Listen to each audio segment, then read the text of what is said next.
Danaya! Danaya, gumising ka. Nalala ang kanyang mga sugat. Hindi siya magising. Siya lamang makakapagpagaling sa kanyang sarili.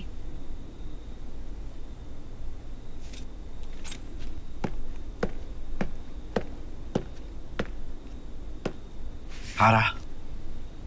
Hara, Danaya. Aking mahal. Kailangan mong gumising para sa akin. Kailangan mong paggalingin ang iyong sarili.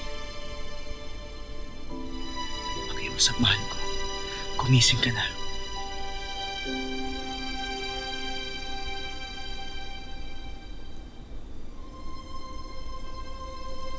Akil. Hara, gamitin mo ang brilyante ng lupa upang mapagaling mo ang iyong sugat.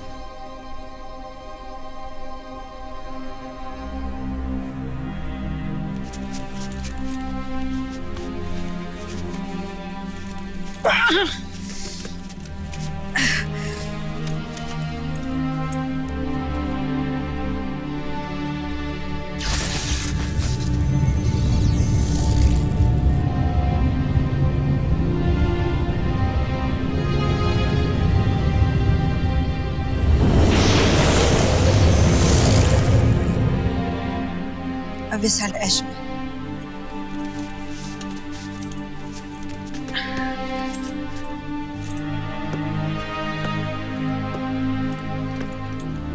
Hindi ganun kalakas ang mga ito. Kung hindi dumating sila. Natapatan lamang natin ang kanilang lakas, Perena. Dadaan lamang natin sila sa tao. Tama si Rami Ibrahim. Kailangan aminin natin malakas talagang ating mga kalaban. Hindi dapat natin sila minamaliit. Dahil yun ang magiging dahilan upang tayo'y matalo. Mabunya at pinakamamahal kong Bataluman. Bakit hindi ka magpagong anyo nang mahandugan kita ng isang masarap na alam? Huwag mo nang bilugin pa ang aking ulo, Hagorn. Hindi dahil sa hindi na ako galit sa nagawa mo kay Avria, ay nangangahulugan na may ganap pa rin akong tiwala sa'yo. Oo, alam kong tinulungan mo si Perena na paslangin si Avria. Ginawa ko yun. Sapagkat alam kong hindi lulubayan ni Perena si Avria. Na talagang papaslangin niya ito. Kaya ginawa ko lamang ito upang mailigtas sa mga brilyante. Isa kang tusong pinuno, Hagorn. At iyon ang dahilan kaya tinutulungan pa rin kita sa kabila ng kataksilan mo sa hara ng mga Italyan. Pagkatuso ng batid kong maaaring makatalo sa ating mga kinamumuhiang kaaway. Mahal na Bataluman. Maraming salamat sa pagkakaligtas niyo sa amin kanina. Walang anuman, Superian. Ngunit panahon na para tapusin na ang napakahabang labang ito, Hagorn. Mas malaki na ang inyong bilang sa mga diwata. Dapat ay matalo nyo na sila. Subalit nakita niyo naman kanina. Natatapatan na ng mga diwata ang aming mga lakas. Mas malalim na ang pagkakaintindi nila sa kanilang kapangyarihan at sa kanilang mga brilyante. Isa pa minamahal naming Bataluman, ang mga brilyanteng hawak nila. At ang hawak ni Hagorn ay ang mga brilyanteng pumaslang sa amin noon. Hindi kailanman naging patas ang laban.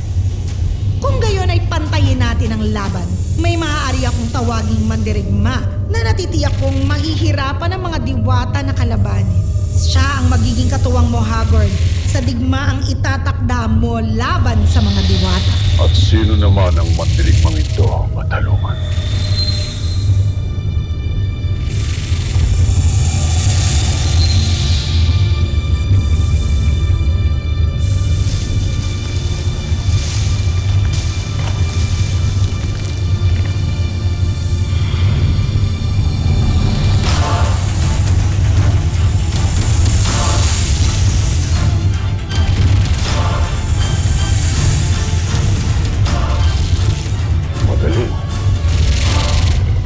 Magagawa mo yun, Bataluman.